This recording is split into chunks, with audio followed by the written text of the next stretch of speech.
OT means out of town. General understanding of it would be county lines. It's just a borderline between your city or the next town. People going back and forth from where they live to go to places like OT, wherever that will be based. It's usually away from a built-up area of people. It just tends to be a bit more secluded, away from where people would think that's happening.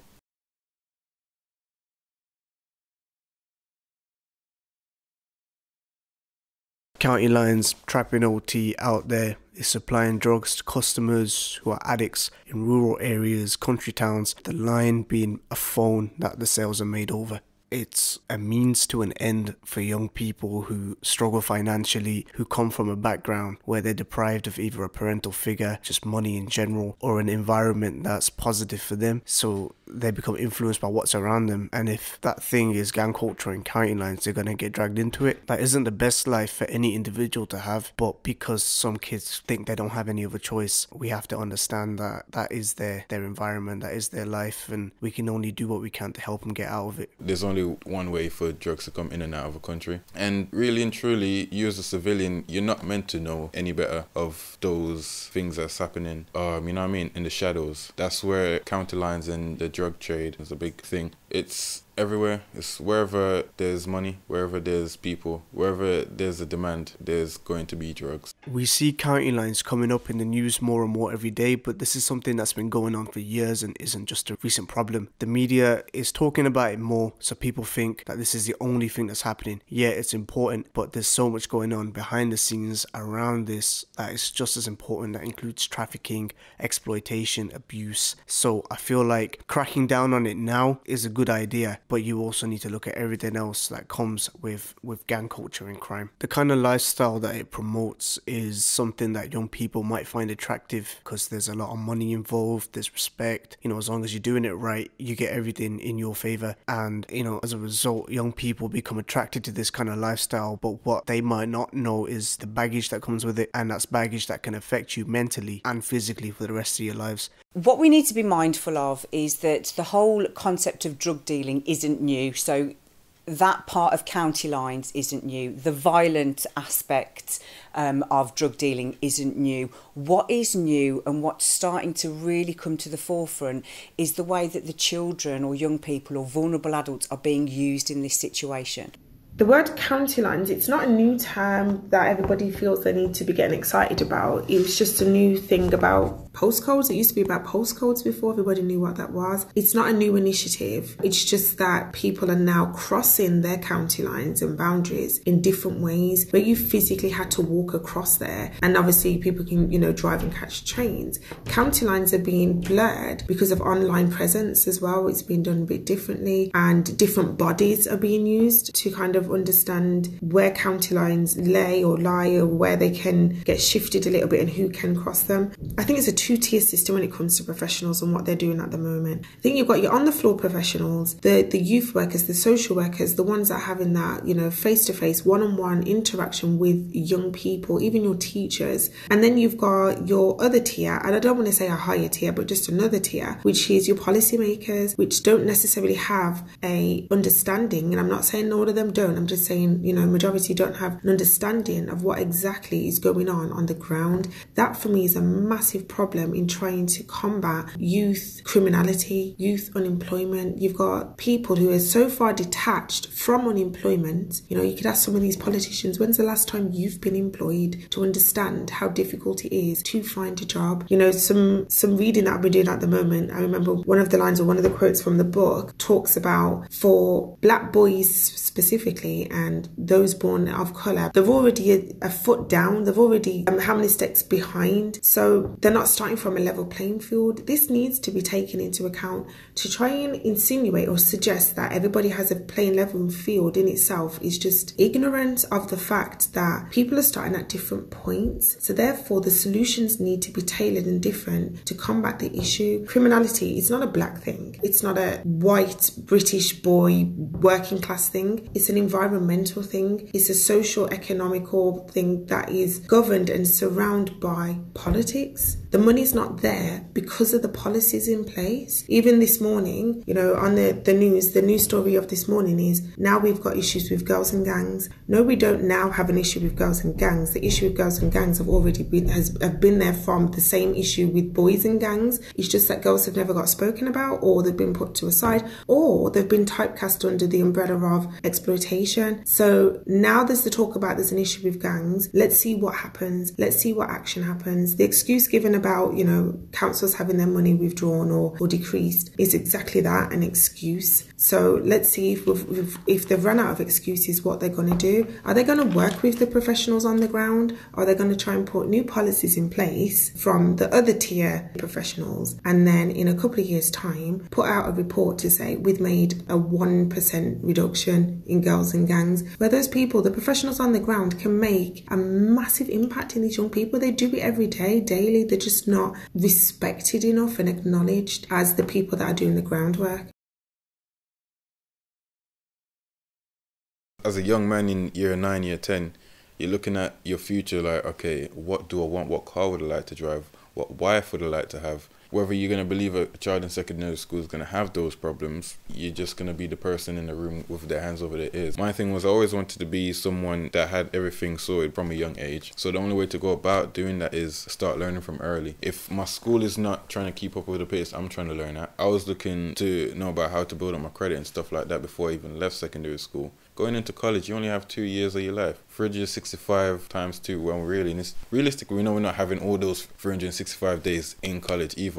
You go to college for 3 days in a week, for 2 years of your life. One, they're going to stick to the curriculum for those 3 days. And outside of those 3 days, you're probably going to have a part-time job holding your head above water. Got to a point where I needed to go and build something for myself, and really, I couldn't really start from home. So that was the only solution at the time. Ever since then, it's just been back and forth. So in college, it's just strictly just weed. Started out in that. It's alright, but the money and the profit margin is definitely not the same. And you just, once you're in that environment, you're open to everything anyway. It's just what you choose to do. It's getting to a point where for risk to reward, when it comes to just selling cannabis, it makes you feel like, alright, I'm really gonna get into a sticky situation just for selling cannabis. Might as well make that more worthwhile, the risk of reward that is. And yeah, that just takes it deeper and deeper. So it went from coke and raves, and 2 years prior to now, hard food, cracking and heroin.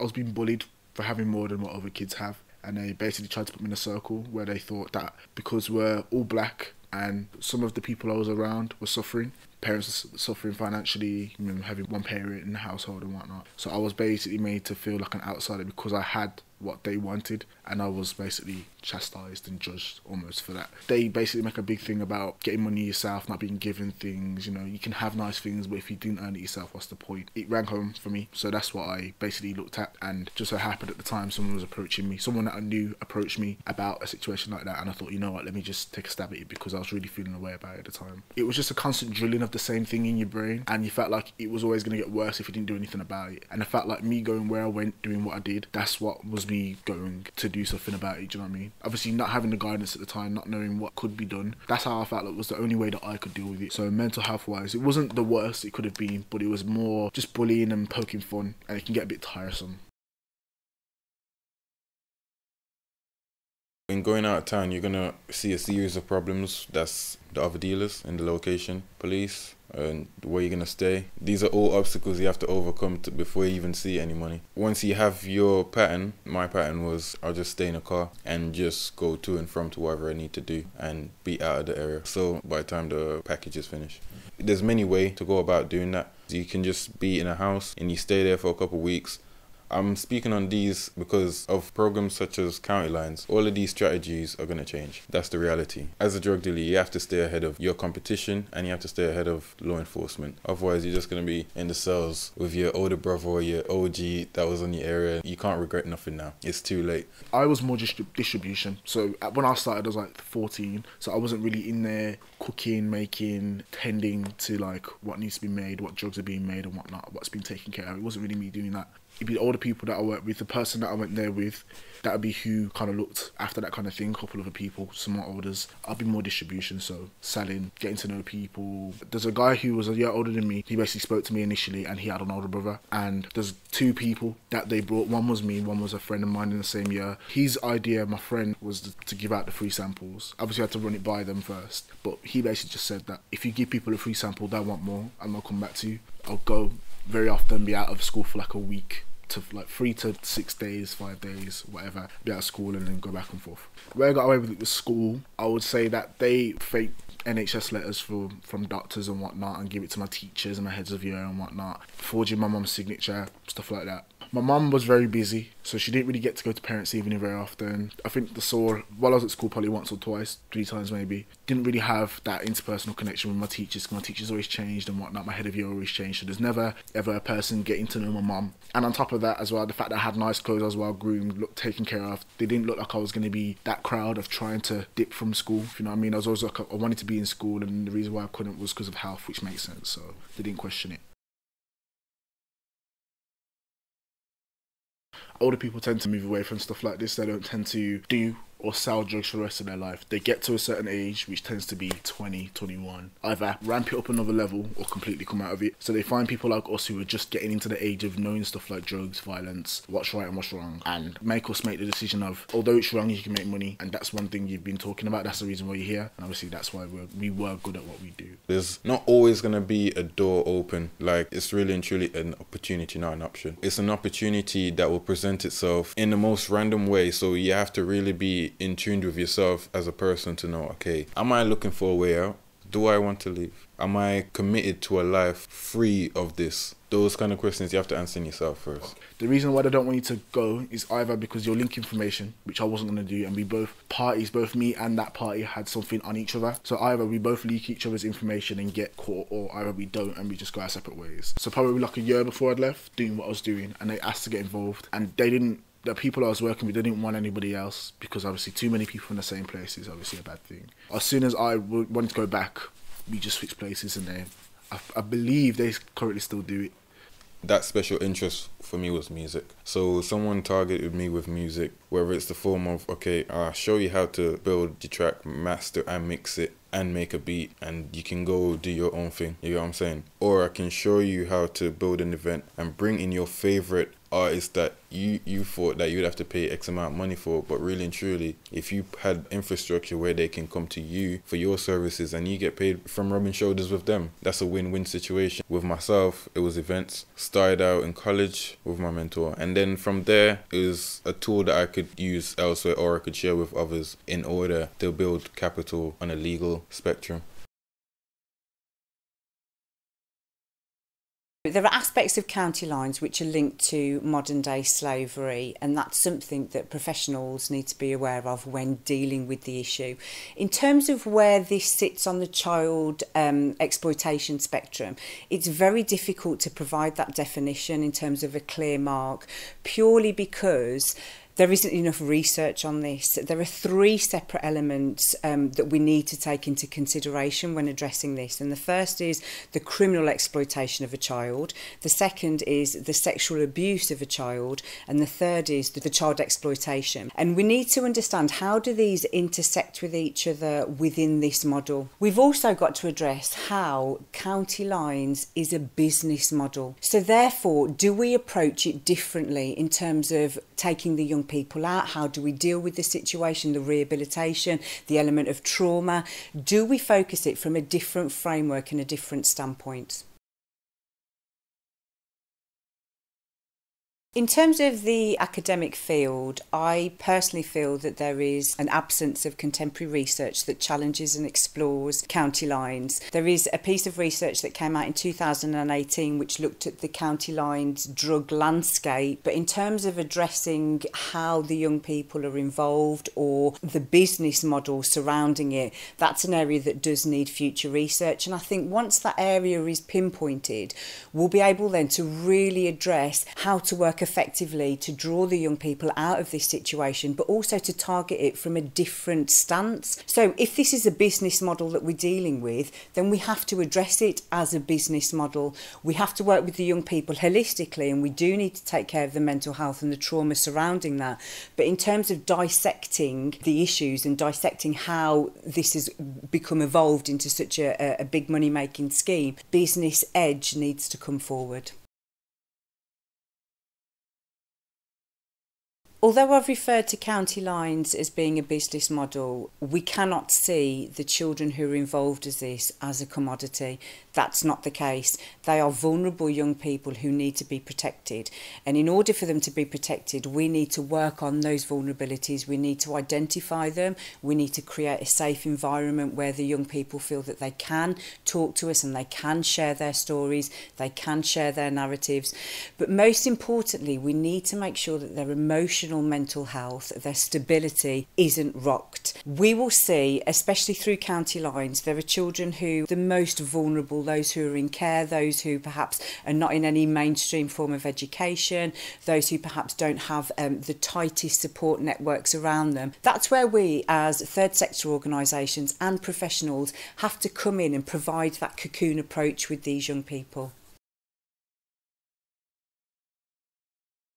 Prisons tend to be almost a breeding ground when it comes to drug dealing up and down the country, and therefore county lines. We're bringing young people or even adults from all over the country and we're housing them in one environment. So of course connections and links are already made, they're made on the inside. So it's about how do we stop those from spreading out, from filtering out into the outside world, into the drug landscape of county lines that we see at the moment. So is that how do we deal effectively in terms of the intervention? Is it more about the drugs approach? Is it about addressing financial reward? Is it about providing these young men and women with opportunities where perhaps they don't need to put themselves in danger working or contributing towards county lines, but we're giving them some sort of a different future. We're providing them with opportunities, training, jobs. But when I talk about providing them with opportunities of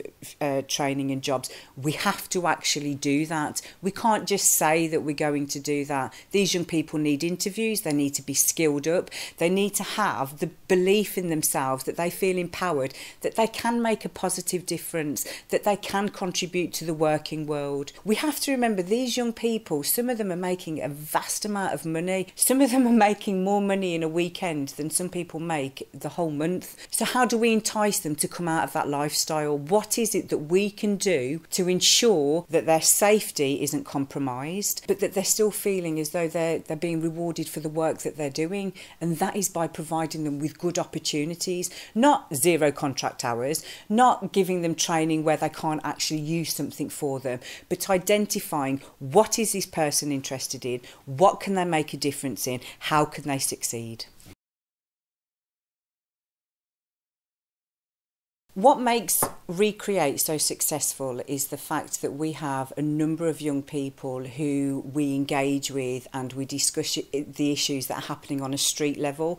That informs us as practitioners to then develop effective interventions. This model really needs to be sown through to academia and also to other professional agencies. The young people are the key here. If we want to effect positive change, it is the young people who are involved in county lines that are the ones to guide us. They can tell us what would work, what wouldn't work. They can explore their areas of trauma. They can talk to us about issues as adults we perhaps are so far removed from, that to have that narrative from a young person, that is what's going to inform us to implement a positive and lasting change. I feel like professionals, one issue that they may have is going into every situation thinking that they can solve it. That's a big point. They might hear, instead of listening to what the person's got to say, listen to their story, they might look at what's happened, look at what they've been caught for, look at their clothes and automatically judge them and think every single child that's in that situation may need the same treatment when it's not the same. Because a lot of people's situations are different. Like, my situation is different to somebody else's and hence need treating differently, different stimulus and whatnot. I mean, you can't judge people by their cover. You can see a drug dealer in a suit and think he's a businessman, which is fair enough to do because he's got a suit on, but that doesn't mean he's not a drug dealer. They saw me in nice clothes, well groomed, hair always cut, clothes looking sharp, no rips, no botheration from home. That doesn't mean I'm not going to get involved in something like that. I have to dig a bit deeper. Make sure you tell young people that it's definitely as bad as it looks. It can get as bad as it is. You can get your life taken. You can get in trouble for it. All these things can happen, and not everyone gets away with it. Not many people get away with it.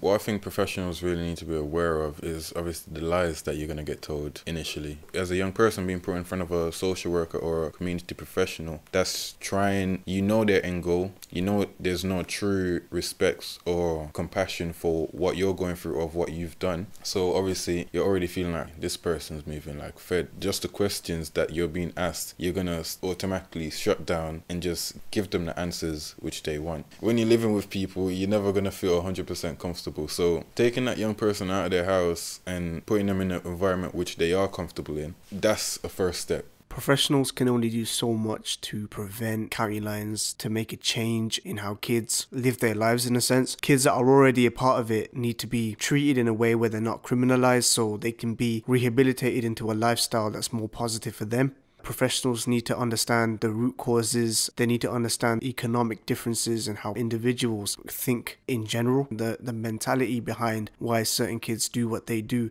and what they can do to get out of it. So they need to be treated as a human being first and foremost, not as a criminal. And they need to be treated in a way where they can trust professionals to get help and not think that the professionals are there to cause them more problems. One of the things that I can talk about from my point of view, coming as a director from Recreate, is that we have listened to what the young people want in terms of how they want their programmes to look like. So if we want to engage with young people, we can't have a one-size-fits-all approach. So one of the things that we've done when working with young people who are extremely vulnerable is we've changed our operating hours. So we deliver programmes in quiet and sociable hours, so Friday, Saturday evenings, just to keep them off the street, to keep them engaged, to provide a safe space for them. Some of the groups, especially when we're working with young people who've been groomed in the past, we try to provide that family feel. So we have a 24-hour mobile number that they can call or text us on if there's ever any troubles that they're facing. They're also assigned a peer mentor who has lived through experiences on the street and are there to offer their support, and they're there during all of the programmes. We use drama as a means of engaging the young people firsthand, and then once we've engaged them, we're able to direct them on a journey, whether that be through drama therapy, whether it be increasing skills on leadership so they can take that forward into their next role in their future decision making. So it really is about having the young people tell us what would work for them. We also have to remember that as much as we like to think that we can relate to young people, which we can do to a certain extent, we do not know the issues that are happening at street level. They do. They inform us. And with that information, that is where we start to see change, because we can then use our own skill sets to develop a programme that will be beneficial to them. As much as, again, we think we're fantastic at working and engaging with young people, and there are organisations out there who are phenomenal at it, to have a young person who has gone through it and to speak directly of their experiences, the situations that they've found themselves in, that's priceless. The young people are hooked on that. And that, again, that's a means of engagement. That is where the young people can start to relate. I'm fully aware that young people can't relate to many of the things that I say, but as soon as you bring somebody in that's got that lived experience, it allows that connection to happen, and then it allows us to come in and offer a different way of working with them alongside that person. There's definitely a bridge gap between the professional and the young person that's involved, and they don't understand that if you have someone who's older looking down on them almost, that's how they're going to look. They don't want to have to look up to someone, so they won't talk. Whereas if they talk to someone like me, I'm trying to help them, but I was also being in their situation, they're more likely to talk to me purely because it's a relatable conversation. We can talk about things, we can talk almost in code, and if they don't feel comfortable about talking to that person freely and want to talk in code, and they can't, One of the programmes that we run is a gangs programme, and we have ex-gang members that come in to talk to our young people. That we have almost like a criteria that we run past the ex-gang members. I don't like calling them ex-gang members, and I don't like saying reformed gang members, because at the end of the day they're adults now who've chosen a different path to walk down, and you have to be mindful of the type of person that you bring in to talk to your young people, because we've got vulnerable young people and we want to make sure that the person in front of them that's sharing their experiences has the mental capacity and the strength and has dealt with their own personal issues in order to provide that safe environment for not just them but the young people as well. We make sure that for those who come and talk to our young people, they have to be offence-free. They also have had to work on their past experiences, whether that be through counselling or whether that be in an environment where they've been able to share their experiences, grow from them, learn from them, develop from them, and where they don't pose a risk or a threat to any of the young people as well. That's a really important factor for us. We will also work with this mentor for a few weeks before they come and talk to our young people, just to ensure that first of all that they're happy talking about their experiences. We'll talk about questions that the young people might raise. We'll talk about issues that the young people might have and how their experience might be able to support them, but also might be able to set them back, because that's something we've got to be very mindful of. But again, that comes down to the model that your organisation has in place. What's your safeguarding procedure? How do you deal with levels of trauma? How do you deal with a young person that kicks off in a session? So it's all about your own safeguarding as well. We don't need to empower the frontline professionals. They are already empowered. They're doing what they should. How do we get the policymakers to sit with the professionals on the ground? The policymakers need to do more. They need to do better. But so it's almost, how do we get them to even understand and identify, the benefits of working with people on the ground? Policy is made off research. The research is done by academics or think tanks and so on and so forth, but often it's very distant from each other. I'm not sure specifically who is working in this field, but it definitely needs to be addressed that when research is done, there's something called public engagement, where all researchers, especially academic researchers, are supposed to make their research accessible to the public, and you're supposed to put your research out there. I think researchers need to be held accountable for that and start necessarily putting their research in high-end journals that are only read by researchers, and actually maybe still do the journals, but you then have to make your research accessible to the public, because it's your research that policy is being, established on, which is affecting the public.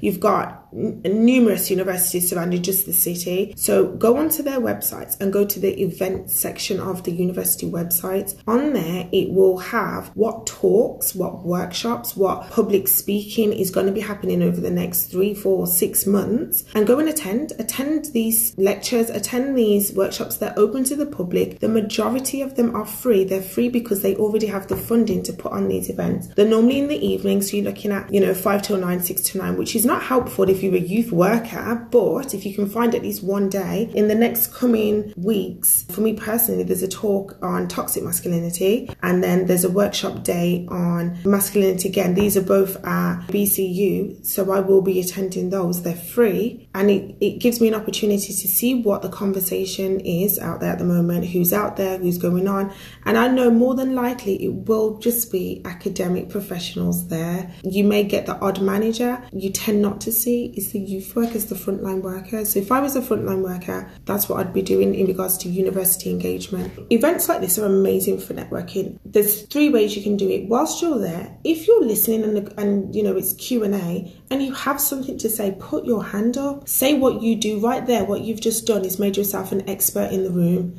because even though they're researchers in the field, they're not necessarily professional experts, they're academic experts. It's a difference. Another thing you can do is obviously get the name of whoever's presenting or whoever's on the panel and go find them. Social media, Google, LinkedIn, amazing. And then start to follow them, see what they've been talking about, scroll through their feed, see what they've been doing for the last couple of months. And if there's anything that interests you in that particular person, then you can go a bit further. They will always have an email address on there, an academic one. And if not, you DM them, you personally, you send them a direct message and take it from there. So there are ways now. You don't necessarily have to go to them at the end of the event and and say, hi, my name's so-and-so, and shake their hand, because more than likely everybody's got places to be. Emails are more academic. I would probably, it depends on the individual. Some people don't mind you giving them emails. Just remember, if you do send an email, you are amongst 20 emails a day we're getting, if not more, from professionals and students and those outside of the institution. So your email potentially could get lost. It might even be spammed. But if you contact them on social media, they can see that notification, whether it's irritating them or not. They can see you. If you like something that they've said, if you respond to something they've said on social media, it's just easier way now to break down those barriers and make contact. If you do attend a university event on campus, sometimes it is intimidating, but don't allow someone's title to intimidate you, because your knowledge, your expertise, your CV is as impressive and important as theirs. You are part of that conversation. You are part of that space. So make sure you're in it.